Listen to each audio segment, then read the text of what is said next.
16 তারিখে আমি রাতে সিদ্ধান্ত নিয়েছি, সবাইকে জানিয়েছি আমি নির্বাচনে যাব না।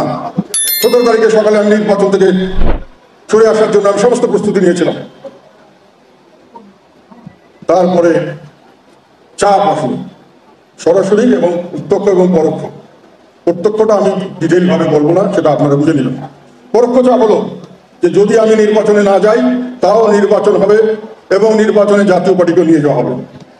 দিন খুন খারাপি কোনো কিছুই হয়, ফ্রি অ্যান্ড ফেয়ার ইলেকশন হয়েছে। এখানে কোনো বিদেশি চুক্তির চাপ ছিল, আমরা কোনো চাপ অনুভব করিনি। তিনি কোন কারণে কার চাপে ইলেকশনে এসেছেন সেটা তাকেই পরিষ্কার করে। আসসালামু আলাইকুম বন্ধুরা, আশা করি সবাই ভালো আছেন। আল্লাহর অশেষ রহমত, আমিও ভালো আছি। শুরুতে যে ভিডিওটি দেখলেন, আজকের ভিডিওটি খুবই গুরুত্বপূর্ণ। আশা করি শুরু থেকে শেষ পর্যন্ত আমাদের সাথেই থাকবেন। দ্বাদশ জাতীয় সংসদ নির্বাচনে অংশগ্রহণ করার জন্য জাতীয় পার্টির উপরে প্রত্যক্ষ পরোক্ষভাবে চাপ ছিল বলে জানিয়েছেন জাতীয় পার্টির চেয়ারম্যান জনাব জি.এম. কাদের। শনিবার 27 এপ্রিল রাজধানীর ইঞ্জিনিয়ার ইনস্টিটিউশনে জাতীয় পার্টির কেন্দ্রীয় বর্ধিত সভায় এসব কথা বলেন তিনি সে সময় প্রধানমন্ত্রীকে ইঙ্গিত করে জি.এম. কাদের বলেন যে দেশে তার ওয়ান পার্টি রুল চলছে। এই বিষয়ে তিনি আরো যে গুরুত্বপূর্ণ বক্তব্য দিয়েছেন এবং কথাগুলো বলেছেন, চলুন আমরা তার মুখ থেকেই শুনে আসি।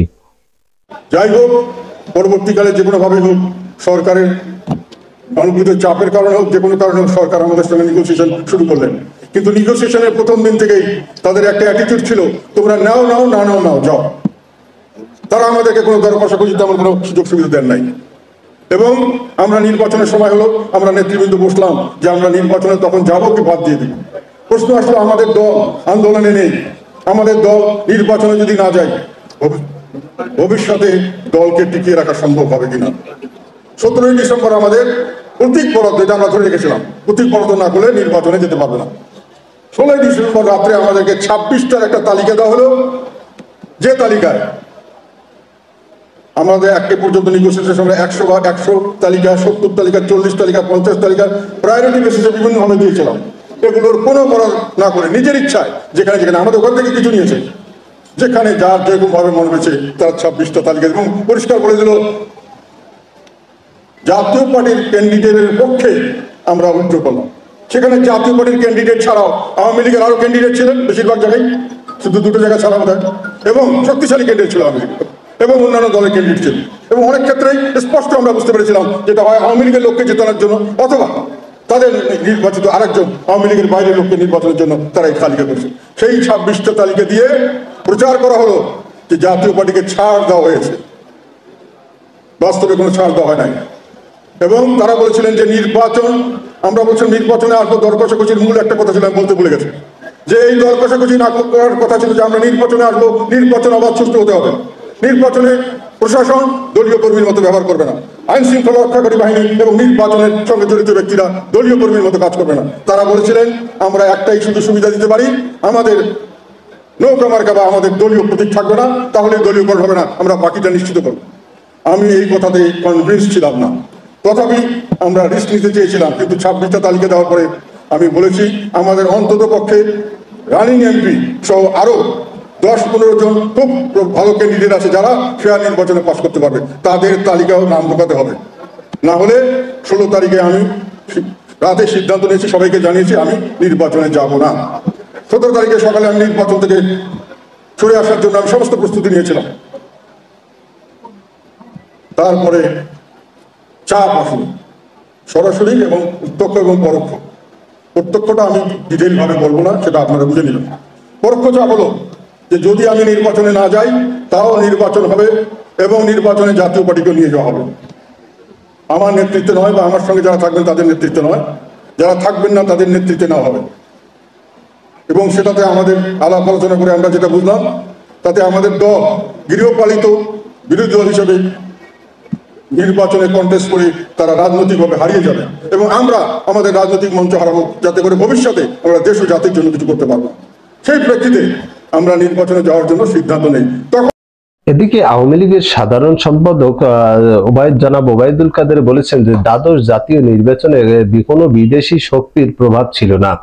জাতীয় পার্টি কোন চাপে নির্বাচনে এসেছে তা দলকে অবশ্যই পরিষ্কার করে বলতে হবে বলে মন্তব্য করেছেন আওয়ামী লীগের সাধারণ সম্পাদক জনাব ওবায়দুল কাদের। রোববার 28 এপ্রিল বঙ্গবন্ধু শেখ মুজিবুর রহমানের দ্বিতীয় পুত্র শহীদ লেফটেন্যান্ট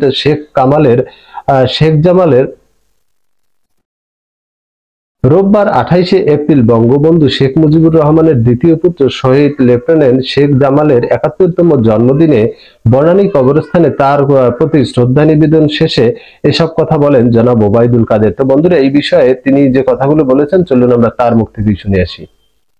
3 বিদেশি শক্তির চাপ, সে চাপটা তিনি অনুভব করেছেন কিনা আমরা জানি না, কারণ তাদের জন্ম তো বন্দুকের নল থেকে, তারা গণতন্ত্রের মধ্য দিয়ে আসেন না।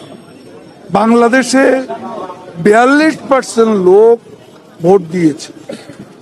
ভোটের দিন খুন খারাপি কোনো কিছুই হয়নি, ফ্রি অ্যান্ড ফেয়ার ইলেকশন হয়েছে। এখানে কোনো বিদেশি শক্তির চাপ ছিল, আমরা কোনো চাপ অনুভব করিনি। তিনি কোন কারণে কার চাপে ইলেকশনে এসেছেন সেটা তাকেই পরিষ্কার করে।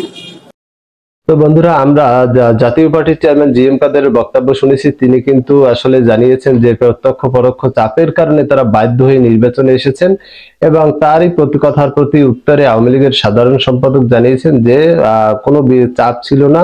তো যেহেতু জাতীয় পার্টি এ ধরনের কথা বলেছে, অবশ্যই তাদেরকে সেই বিষয়টি ক্লিয়ার করতে ইতিমধ্যে বলেছে। তো বন্ধুরা, আপনারা কার কথার সাথে একমত, আপনারা কি সেটাই অবশ্যই কমেন্ট বক্সে জানাবেন। যে জাতীয় পার্টির চেয়ারম্যান জিএম কাদের বলেছেন যে তারা বাধ্য হয়ে নির্বাচনে এসেছে বা চাপে পড়ে এসেছে, আপনারা কি তার কথার সাথে একমত, নাকি আওয়ামী লীগের সাধারণ সম্পাদক ওবায়দুল কাদের বলেছেন যে নির্বাচনে কোনো চাপ ছিল না কারো প্রতি, তার কথার সাথে একমত? অবশ্যই আপনাদের মূল্যবান মতামত কমেন্ট বক্সে কমেন্ট করে জানাবেন। আর নিয়মিত সকল সংবাদ পেতে আমাদের চ্যানেলটি সাবস্ক্রাইব করে আমাদের পাশেই থাকুন। দেখা হবে আগামী ভিডিওতে, সেই পর্যন্ত ভালো থাকবেন। আল্লাহ হাফেজ।